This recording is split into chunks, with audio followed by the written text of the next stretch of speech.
अस्सलाम वालेकुम स्टूडेंट्स, आप स्टडी कर रहे हैं यूनिट 15 10th फिजिक्स। स्टूडेंट्स, आज का हमारा टॉपिक है force on a current carrying conductor placed in a magnetic field. Students, current carrying conductor आप इससे प्रीवियस वीडियोस में देख चुके हैं। हम एक लूप को भी देख चुके हैं और हम एक स्ट्रेट वायर को भी देख चुके हैं कि हम इस स्ट्रेट वायर को बैटरी के साथ जोड़ते हैं तो एक स्ट्रेट वायर में से जब करंट आई पास करता है, एक स्ट्रेट वायर कंडक्टर में से जब करंट आई पास करता है तो उसके अंदर मैग्नेटिक इफेक्ट आता है, यानी उसके सराउंडिंग में मैग्नेटिक फील्ड प्रोड्यूस होती है, जिसमें से हमने कंपास नीडल्स को डेमोन्स्ट्रेट किया कि कैसे एक स्ट्रेट कंडक्टर में से करंट आई पास करने के बाद आपका जो कंपास नीडल है वो डिफ्लेक्ट करता है, यानी वो शो करता है कि उस स्ट्रेट वायर कंडक्टर के अंदर के सराउंडिंग में मैग्नेटिक फील्ड मौजूद है और वो स्ट्रेट वायर कंडक्टर इस कंपास नीडल पे फोर्स एक्सपीरियंस करता है, जिससे इसके नीडल में डिफ्लेक्शन शो होती है। क्लियर?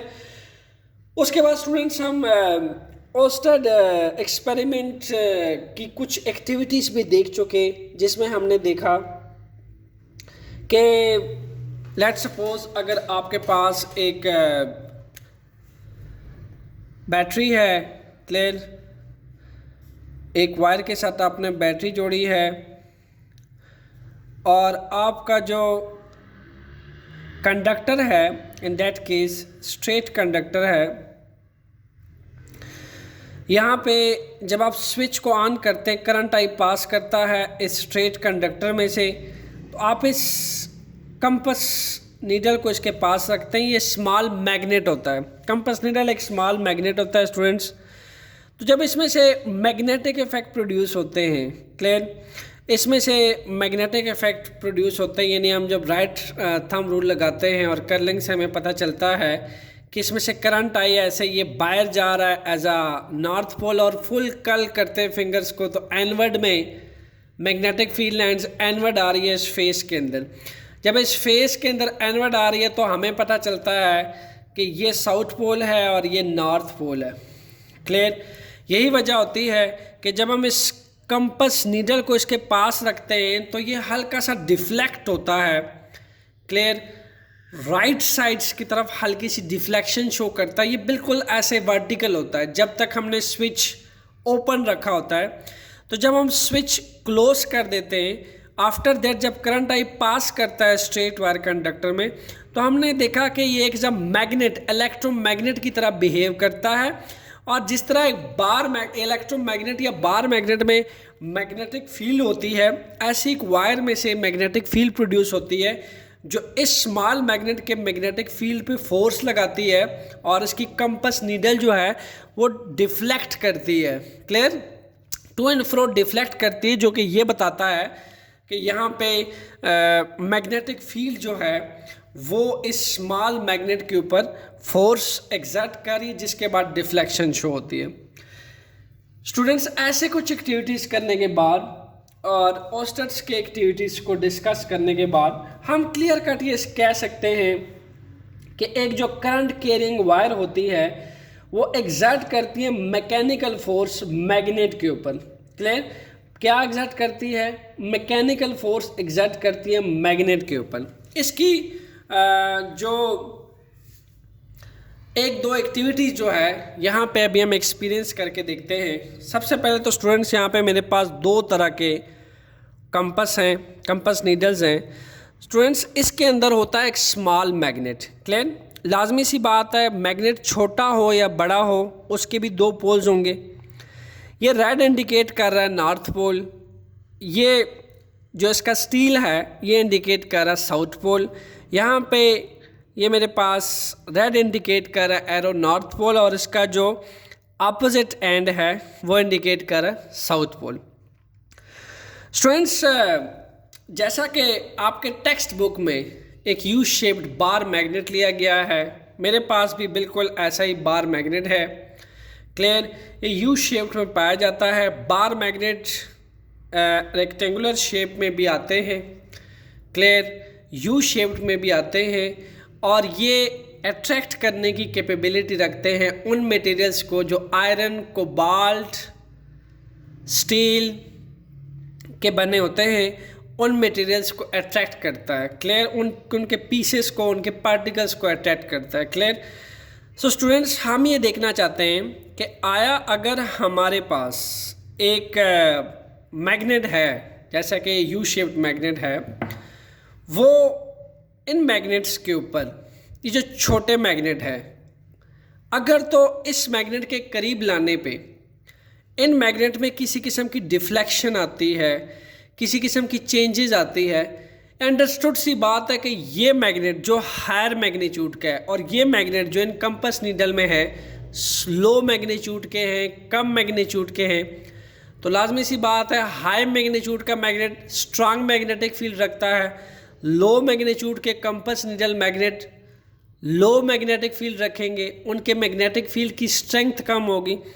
तो लाजमी सी बात है जो हायर मैग्नीट्यूड का मैग्नेट है वो अपने से लो मैग्नीट्यूड मैग्नेट के ऊपर फोर्स एक्सर्ट करेगा। लेट्स सी, सबसे पहले हम इसको डेमोन्स्ट्रेट करके देखते हैं। ये देखिए, इनिशियली अब इसमें किसी किस्म की चेंजेस नहीं नज़र आ रही।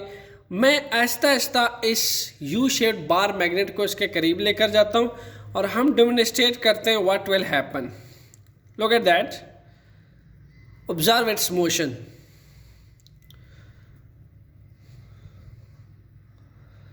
आप देखिए कि जैसे मैं इसके बहुत पास लेकर गया तो नॉर्थ पोल जो स्टूडेंट्स इसका था, जहां रेड एरो है, वो कंप्लीटली चला गया किसकी तरफ? साउथ पोल की तरफ। और इसका जो नॉर्थ पोल है उसने नॉर्थ पोल को रिपेल किया। Like poles always repel each other, unlike poles always attract each other. मैं वापस लेकर आता हूं तो देखिएगा फिर इसकी condition. Look at that, and now again observe its deflection.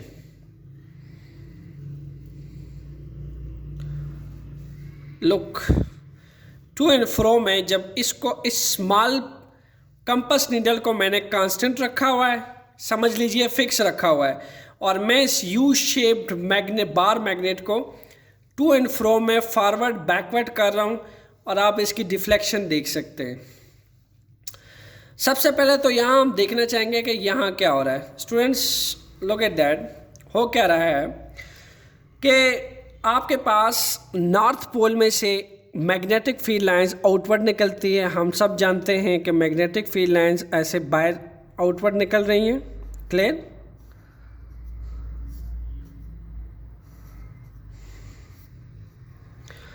और साउथ पोल में एनवर्ड जा रही हैं। नॉर्थ पोल से मैग्नेटिक फील्ड लाइंस निकलती हैं और साउथ पोल में एनवर्ड एंटर होती हैं। अब चूंकि ये स्मॉल मैग्नेट जब आप इसके दरमियान में रखते हैं, क्लियर, आप इसके बीच में प्लेस करते हैं, होता क्या है स्टूडेंट्स, ये छोटा मैग्नेट है, इसकी अपनी भी मैग्नेटिक फील्ड होगी। ऑब्वियसली मैग्नेट छोटा मैग्नीट्यूड का हो या बड़े मैग्नीट्यूड का, उसकी अपनी मैग्नेटिक फील्ड होती है। क्लियर? इसी तरीके से ये जो लार्ज मैग्नीट्यूड मैग्नेट है, बार मैग्नेट, इसकी अपनी मैग्नेटिक फील्ड होगी। अब जब एक हायर मैग्नीट्यूड का मैग्नेट, क्लियर, मौजूद है और उसमें आप स्मॉल मैग्नीट्यूड का कंपास नीडल मैग्नेट रखते हैं, तो वो बिल्कुल ऐसे ही यह हायर मैग्नीट्यूड का मैग्नेट इसके ऊपर फोर्स एक्सर्ट करता है। फोर्स एक्सर्ट करने से इसके जो लाइक पोल्स थे, नॉर्थ पोल को रिपेल किया, वो डिफ्लेक्ट हुआ साउथ पोल की तरफ अट्रैक्ट हुआ, और जो अनलाइक पोल था साउथ पोल, वो नॉर्थ की तरफ अट्रैक्ट हुआ। मैं अगेन इसको पीछे को करता हूँ, अब अगेन इसको आगे को करता हूँ। ये देखिए कंप्लीटली साउथ पोल की तरफ डिफ्लेक्ट हो जाता है, ये बिल्कुल स्ट्रेट। मैं मज़ीद इंसर्ट करता हूँ तो बिल्कुल हॉरिजॉन्टल हो जाता है साउथ पोल की तरफ। और आप अगर इसको नॉर्मल करते हैं तो ये अपने स्टेट में आ जाता है। इसके करीब लाने से इसकी डिफ्लेक्शन चेक कर सकते हैं। Student, there is nothing but here two magnetic field interact with each other. ये एक शॉर्ट रेंज मैग्नेटिक फील्ड है, ये long range strong range magnetic field है, क्योंकि इस मैग्नेट का मैग्नीट्यूड ज़्यादा है। इसलिए ये शॉर्ट रेंज मैग्नेटिक फील्ड के ऊपर फोर्स एग्जर्ट कर रहा है, जिससे जो शॉर्ट रेंज स्मॉल मैग्नेट का मैग्नेटिक फील्ड है वो इफेक्ट हो रहा है। क्लियर? इसी को तो कहते हैं force on a current carrying conductor placed on a magnetic field.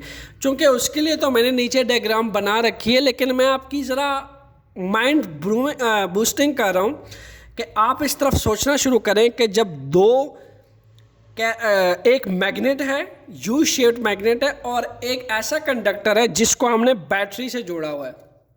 ठीक है, एक ऐसा कंडक्टर है जिसको हमने बैटरी से जोड़ा हुआ है, और एक यू शेप्ड मैग्नेट है आपके पास। मैं ज़रा इसका स्ट्रक्चर आपको समझा दूं। स्ट्रक्चर ये है कि स्टूडेंट्स, हमने एक स्टैंड लिया हुआ है, ठीक है, एक इंसुलेटेड स्टैंड लिया हुआ है, उसके ऊपर हमने ये वायरिंग की हुई है। यहाँ से बैटरी का प्लस टर्मिनल जो है वो आपके इस कॉपर कंडक्टर के एक एंड से जोड़ा हुआ है, जिसको मैं कह देता हूँ एंड ए। ठीक है, इसी तरीके से स्टूडेंट्स माइनस टर्मिनल को हम यहाँ से एंड बी से जोड़ा हुआ है, इस कॉपर कंडक्टर के एंड बी से जोड़ा हुआ है। अगेन प्लस टर्मिनल को इस कॉपर कंडक्टर के एंड ए से जोड़ा हुआ है, माइनस टर्मिनल को इस कॉपर कंडक्टर के एंड बी से जोड़ा हुआ है। क्लियर? और हमारे पास बिल्कुल ये इसी शेप का ये यू मैग्नेट है, लुक एट दैट, ऐसे पड़ा हुआ है, और उसके अंदर ये जो करंट कैरिंग कंडक्टर है वो प्लेस कर दिया हमने, बिल्कुल इसके दरमियान में प्लेस कर दिया, जैसे ये मैग्नेट प्लेस किया था इसके दरमियान में। लुक एट दैट, ऐसे हमने प्लेस किया हुआ। क्लियर? या मैं अगर इसी की डेमोन्स्ट्रेशंस करूं कंपास चेंज करके, तो देखिएगा ज़रा, लुक एट दैट, ये कैसे एक large magnitude magnet, high magnitude के मैग्नेट पे मैग्नेटिक फोर्स एग्जर्ट कर रहा है, और वो ऐसे ऐसे डिफ्लेक्ट कर रही है needle. Clear? You can observe this needle. Back fourth पे मैं इसको लेकर जाता हूँ, ये देखिए नॉर्थ से रिपेल हो गया है, स्ट्रांगली रिपेल हो चुका है। हायर मैग्नीट्यूड का मैग्नेट जो है, एक स्मॉल पाइवेटेड नीडल जो मैग्नेट की बनी होती है, उसकी एक शॉर्ट रेंज मैग्नेटिक फील्ड होती है, जो लॉन्ग रेंज मैग्नेटिक फील्ड है वो उस पर फोर्स एग्जर्ट कर रही है, और इसकी नीडल जो है वो डिफ्लेक्ट कर रही है। Look at that, back fourth पे इसकी नीडल डिफ्लेक्ट करती है। क्लियर? और अगर लेट सपोज मैं इसको अफेक्ट करूं इसके आगे पीछे, तो इसके नीडल को आप देख सकते हैं कि स्टेल इसके ऊपर फोर्स एग्जर्ट कर रही है। Clear? You can see that stale force exert कर रही है। क्लियर? स्टूडेंट्स, ये तो आपकी एक थॉट्स मैंने डेवलप की कि कैसे एक करंट कैरिंग कंडक्टर, क्लियर, एक करंट कैरिंग कंडक्टर, चूँकि ये इसका नॉर्थ पोल है, मैं इसको बिल्कुल ऐसे प्लेस करता हूँ। सो एक्टिविटी के अकॉर्डिंग स्टूडेंट्स, हमने ये देखा कि जब हम बैटरी से एक करंट कैरिंग कंडक्टर को, जैसे कॉपर हो गया, निकल, कोबाल्ट जैसे कंडक्टर्स को रखते हैं और उसको बैटरी से जोड़ते हैं, और उसमें करंट आई पास करता है, जो कि बिल्कुल यहाँ से पास कर रहा है प्लस टर्मिनल से, यहाँ से अपवर्ड जाएगा एंड यहाँ से होता हुआ इस करंट कैरिंग कंडक्टर के एंड ए की तरफ आएगा। क्लियर? करंट कैरिंग कंडक्टर के एंड ए से होता हुआ एंड बी की तरफ जाएगा, और यहाँ से रिवर्स होता हुआ वापस जाता हुआ सर्किट को कंप्लीट करते हुए माइनस टर्मिनल की तरफ आएगा। क्लियर? तो हमने ये पढ़ा है कि कोई भी करंट कैरिंग कंडक्टर में से जब करंट आई पास करता है तो वो बिहेव करता है कैसे? वो बिहेव करता है as a electromagnet. Clear? As a electromagnet. So as a electromagnet वो बिहेव करता है, यानी एक उसके अंदर मैग्नेट्स की प्रॉपर्टी आ जाती है। वो जब ऐसी स्मॉल कंपस मैग्नेट जो है उसके करीब लेके आ जाए, तो ये बिल्कुल ऐसे उसकी डिफ्लेक्शंस को एक्सपीरियंस करता है जैसे ये इस वक्त इस यू शेप्ड मैग्नेट के फोर्स को एक्सपीरियंस कर रहा है। क्लियर, ये अभी भी इसके फोर्स को एक्सपीरियंस कर रहा है और इसकी नीडल डिफ्लेक्ट कर रही है। क्लियर, तो ऐसे ही जब एक करंट कैरिंग कंडक्टर को यहाँ प्लेस किया जाता है इस यू शेप्ड मैग्नेट के मैग्नेटिक फील्ड में, चूँकि आप अच्छी तरह जानते हैं ये इसका नॉर्थ पोल है, ये इसका साउथ पोल है। अब क्या है स्टूडेंट्स, मैग्नेटिक फील्ड लाइंस यहाँ पे नॉर्थ से साउथ की तरफ पास करेंगी। क्लियर, नॉर्थ से मैग्नेटिक फील्ड आउटवर्ड बाहर निकलेंगी और साउथ पोल की तरफ इनवर्ड एंटर होंगी। क्लियर, ये आपका नॉर्थ पोल है, ये आपका साउथ पोल है और करंट कैरिंग कंडक्टर इस मैग्नेटिक फील्ड के अंदर हमने प्लेस किया हुआ है।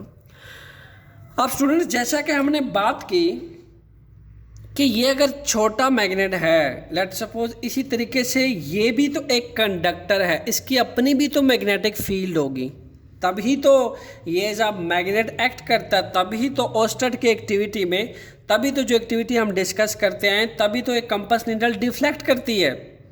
मैग्नेटिक फील्ड है तो एक कंपास नीडल उस मैग्नेटिक फील्ड के मैग्नेटिक इफेक्ट को एक्सपीरियंस कर रही है, उस पर मैग्नेटिक फोर्स लग रही है। क्लियर, सो यहाँ पे दो तरह की मैग्नेटिक फील्ड मौजूद है। एक स्टूडेंट्स वो मैग्नेटिक फील्ड है जो इस परमानेंट मैग्नेट यानी ये जो बार मैग्नेट है इससे इसकी अपनी फील्ड है, और एक वो मैग्नेटिक फील्ड है जो इस करंट कैरिंग कंडक्टर की है। जब इसमें से करंट आई पास करेगा, करंट आई जब पास करेगा तो तब तक इसके अंदर मैग्नेटिक फील्ड और मैग्नेटिक इफेक्ट्स होंगे जब तक करंट आई पास करेगा।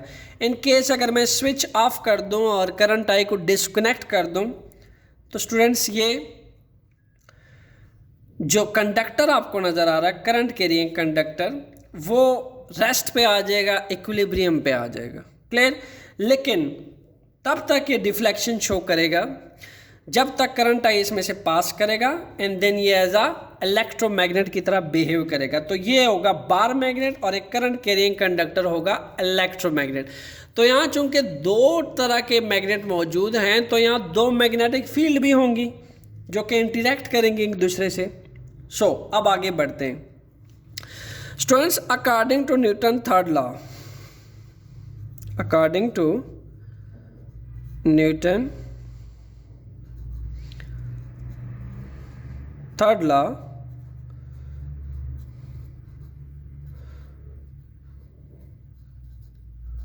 क्लियर, न्यूटन थर्ड लॉ क्या कहता है? अगर हम इस अपने केस पे न्यूटन थर्ड लॉ अप्लाई करें स्टूडेंट्स, चूंकि इस बैटरी में से जो करंट आई पास कर रहा है और इस करंट कैरिंग कंडक्टर में जो हमने इस बार मैग्नेट के मैग्नेटिक फील्ड में प्लेस किया हुआ है, ये करंट कैरिंग कंडक्टर इस लार्ज मैग्नीट्यूड वाले यू शेप्ड मैग्नेट पे फोर्स लगाएगा, मैग्नेटिक फोर्स लगाएगा, चूंकि इसकी अपनी मैग्नेटिक फील्ड है। तो ये क्या हुआ? एक्शन। अब लाजमी सी बात है कि यू शेप्ड वाला मैग्नेट इसी short range current carrying conductor के ऊपर भी मैग्नेटिक फोर्स लगाएगा। क्लियर, यानी ये हो जाएगा इस यू शेप्ड का इस शॉर्ट करंट कैरिंग कंडक्टर वाले इस कंडक्टर पे रिएक्शन हो जाएगा। तो ये हो जाएंगे action and reaction are equal in magnitude but opposite in direction. Clear, अब चूंकि हम इसको कह रहे हैं कि चूंकि ये करंट कैरिंग कंडक्टर का मैग्नीट्यूड कम है, यानी ये मैग्नेट जो है वो short range magnetic field produce करेगा, इसका मैग्नीट्यूड ज़्यादा है, ये मैग्नेट बड़ा है इससे, ये स्ट्रॉन्गेस्ट मैग्नीट्यूड की मैग्नेटिक फील्ड प्रोड्यूस करेगा। जैसे यहाँ हमने देखिए इसकी शॉर्ट रेंज थी तो इसने इसको इफेक्ट किया। हालांकि ये छोटा मैग्नेट भी इस यू शेप्ड मैग्नेट के ऊपर फोर्स लगा रहा है, बट इसका मैग्नीट्यूड चूंकि इस मैग्नेट का मैग्नीट्यूड इससे ज़्यादा है, इसलिए ये इसे इफेक्ट नहीं हो रहा, बल्कि ये इस अपने से स्मॉल मैग्नीट्यूड वाले मैग्नेट को इफेक्ट कर रहा है। देखिए मैं इसकी इफेक्शन देख सकता हूँ, ये इसको इफेक्ट कर रहा है, जबकि जो शॉर्ट रेंज और स्मॉल मैग्नेट है उसका मैग्नीट्यूड भी कम है, तो उससे मैग्नेटिक फील्ड भी कम प्रोड्यूस हो रही है, जिससे एक स्ट्रॉन्ग यू शेप मैग्नेट पे कोई फ़र्क नहीं पड़ रहा। क्लियर? ऐसी जब मैंने इस करंट कैरिंग कंडक्टर को यहाँ रखा है, तो चूँकि जब इस पे ये रिएक्शन करेगा, इसका एक्शन बड़ा जो है मैग्नीट्यूड में इक्वल होना चाहिए न्यूटन थर्ड लॉ के अकॉर्डिंग, बट हमने तो उसको समझने के लिए समझा कि फोर्सेस जो हैं अपोजिट इन डायरेक्शन में एक दूसरे पे लगाएंगे। ठीक है, ये स्मॉल मैग्नेटिक फील्ड इस पे लगाएगी, हाई मैग्नेटिक फील्ड इस पे लगाएगा, एक्शन एंड रिएक्शन होगा। क्लियर? चूँकि ये जो मैग्नेट है ये बार मैग्नेट है और यहाँ पे करंट आई से मैग्नेटिक फील्ड आई है। अब ये जो करंट कैरिंग कंडक्टर स्टूडेंट्स, ये अंदर की तरफ और बाहर की तरफ, अंदर की तरफ बाहर की तरफ क्या करेगा? डिफ्लेक्ट करेगा। क्लियर? ये ऐसे डिफ्लेक्शन शो करेगा, डिपेंड करता है पोल्स पे। ठीक है, अगर लेट सपोज ये अट्रैक्ट कर रहा है तो ये इस तरफ अंदर की तरफ आ जाएगा। ठीक है, यहाँ पे अंदर की तरफ आ जाएगा। इस कंडीशन में स्टूडेंट्स ये ऐसे अंदर की तरफ जाएगा। इन दैट केस अगर मैं इसकी पोलैरिटी चेंज करता हूँ, लेट सपोज इस प्लस को मैं नीचे ले लेता हूँ, ठीक है, और माइनस को ऊपर ले लेता हूँ, पोलैरिटी चेंज करते हुए करंट की डायरेक्शन रिवर्स हो जाएगी। करंट बजाय ऐसे जाने के ऐसे चला जाएगा। अब करंट की डायरेक्शन रिवर्स करने से हमने क्या पढ़ा था स्टूडेंट्स? करंट की डायरेक्शन रिवर्स करने से जो मैग्नेट है उसकी पोलैरिटी भी चेंज हो जाती है। क्लियर? जैसा कि आप ये वाला केस ले लें, लेट सपोज अगर मैं इसकी करंट की डायरेक्शंस को क्लॉकवाइज करने के बजाय रिवर्स कर दूं, एंटी क्लॉकवाइज कर दूं। ठीक है, एंटी क्लॉकवाइज कर दिया जाए,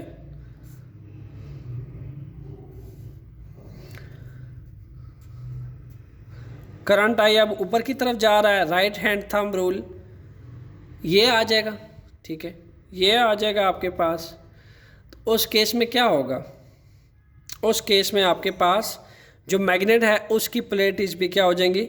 रिवर्स हो जाएंगी। यहाँ पे तो आपके पास डाउनवर्ड था, ये केस था। जब ये डाउनवर्ड होता है तो ये ऐसे कर्ल करता है। ठीक है, जब ये अपवर्ड होता है तो ये कर्लिंग ऐसे होती है। क्लियर? तो करंट की डायरेक्शन रिवर्स होने के बाद स्टूडेंट्स जो आपके पास मैग्नेट के जो करंट कैरिंग कंडक्टर होता है उसके पोल्स भी रिवर्स हो जाते हैं। यानी उसका जो पहले नॉर्थ पोल था वो क्या बन जाएगा? साउथ पोल, और जो उसका साउथ पोल था वो बन जाएगा नॉर्थ पोल। उससे क्या होगा? अब अगर ये अट्रैक्ट हो रहा था, पहले इस यू शेप्ड मैग्नेट की तरफ अट्रैक्ट हो रहा था, आपकी बात स्टूडेंट से क्या हो जाएगा? रिपेल। क्लियर?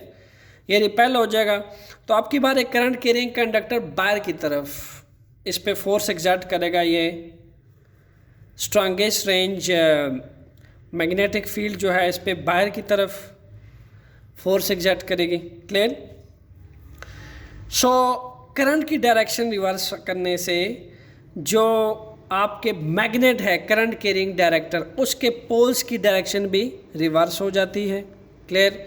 और इसी तरीके से करंट जब क्लॉकवाइज जा रहा था ऐसे करके, उस टाइम अगर ये अट्रैक्ट हो रहा था तो अट्रैक्ट होते हुए अंदर की तरफ खींच रहा था, फोर्स इस पे इसको अट्रैक्ट कर रही थी, ये अंदर की तरफ आ रहा था एनवर्ड, और जैसे ही हमने करंट की डायरेक्शन रिवर्स की बाहर की तरफ गया।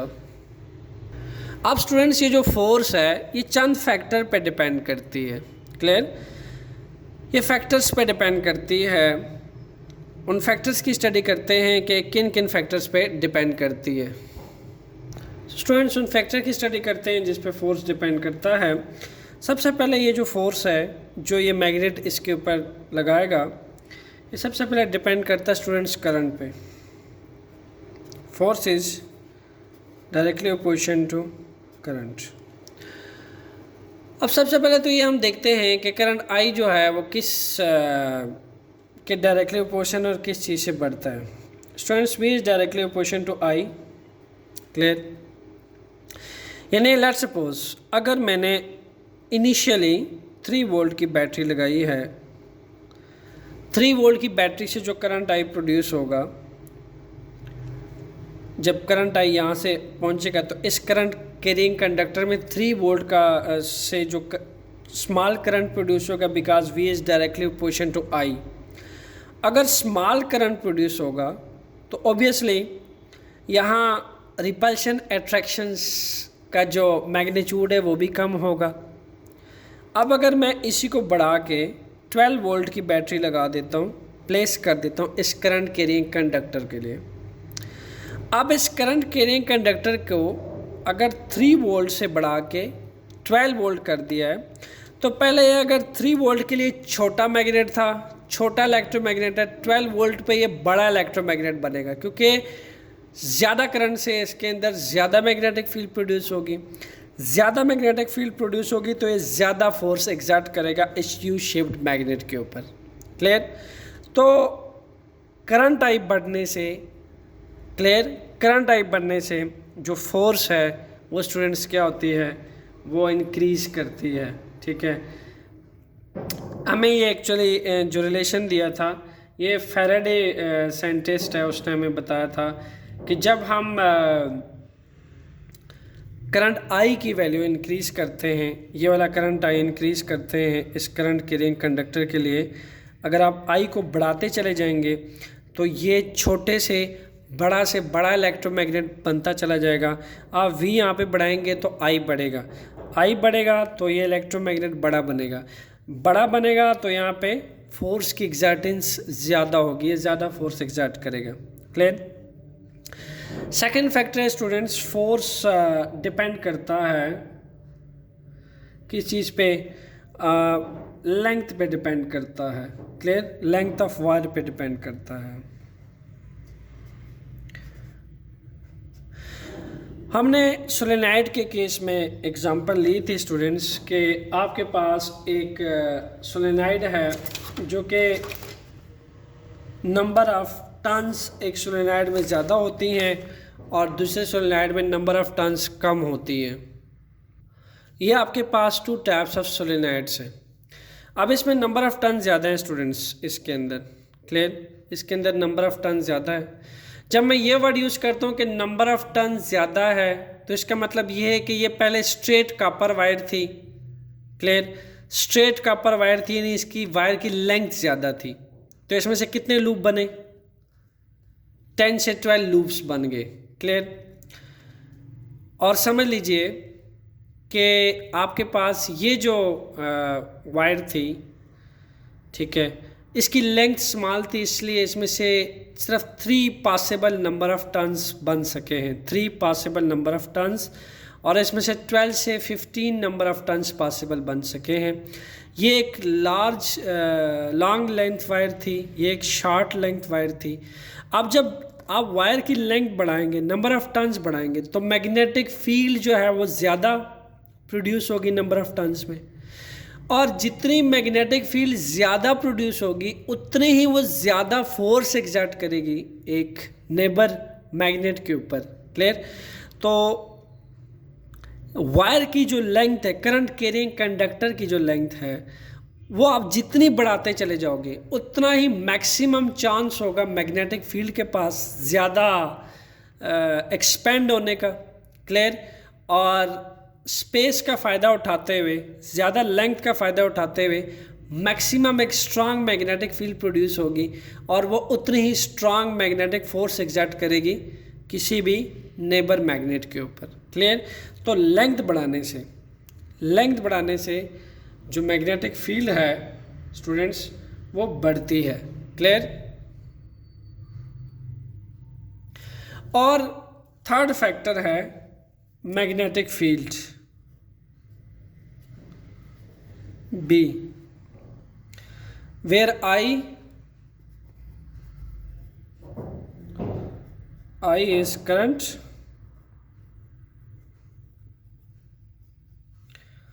L is length of current carrying conductor, length of current carrying conductor। Clear?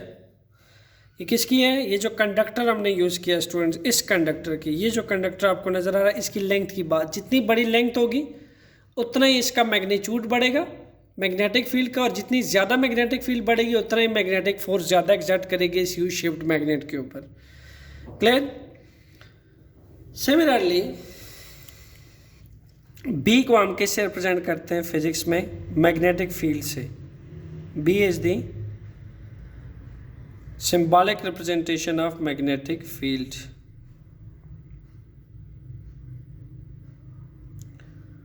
Students magnetic field जो है वो किन किन फैक्टर से बढ़ती है? Magnetic field obviously current I के इंक्रीज होने से बढ़ती है। क्लियर? करंट आई जब बढ़ेगा तो मैग्नेटिक फील्ड बढ़ेगी।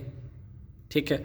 सेकेंडली, जब मैग्नेट का मैग्नीट्यूड बढ़ता है, मैग्नेट का मैग्नीट्यूड बढ़ता है, जैसे आप देखें ये एक हायर मैग्नेट का है, इसका मैग्नीट्यूड ज़्यादा है, तो ये देखिए ये अपने से लो लैटर मैग्नीट्यूड वाले मैग्नेट के ऊपर फोर्स एक्सर्ट कर रहा है।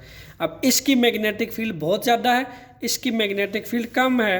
अब दोनों कंपास में देख लीजिए, इसकी मैग्नेटिक फील्ड ज़्यादा है इसलिए ये अब दोनों के ऊपर फोर्स एक्सर्ट कर रहा है, जबकि जो लैटर मैग्नीट्यूड वाले कंपासेस हैं ये इसके ऊपर बिल्कुल अफेक्ट नहीं कर रहे। क्लियर? ये देखिए, जबकि ये उन दोनों पे अफेक्ट कर रहा है। तो आप जब मैग्नेट का एक छोटे मैग्नेट से बड़ा मैग्नेट बनाते हैं, ठीक है, एक मैग्नेट को फिक्स रखते हैं, जैसे मैं कहूँ कि मैंने इस मैग्नेट को फिक्स रखा हुआ है, क्लियर, और मैं यहाँ से बैटरी को 12 वोल्ट कर दिया तो ये मैग्नेट क्या हो गया? बड़ा हो गया। जब ये बड़ा मैग्नेट हो जाएगा तो इसके ऊपर भी फोर्स एक्सर्ट करेगा। क्लियर? तो मैग्नेट का मैग्नीट्यूड बढ़ाने से मैग्नेटिक फील्ड बढ़ती है, तो बी को बढ़ाने से भी एफ बढ़ेगा, एल को बढ़ाने से, यानी इस करंट कैरिंग कंडक्टर की लेंथ आप जितनी बड़े करेंगे उतना ही ज़्यादा मैग्नेटिक फील्ड प्रोड्यूस होगा, उतनी पोल्स का मैग्नीट्यूड बढ़ेगा। पोल्स का मैग्नीट्यूड बढ़ेगा तो ज़्यादा मैग्नेटिक फोर्स एक्सर्ट करेगा नेबर मैग्नेट्स के ऊपर। क्लियर? इसी तरीके से स्टूडेंट्स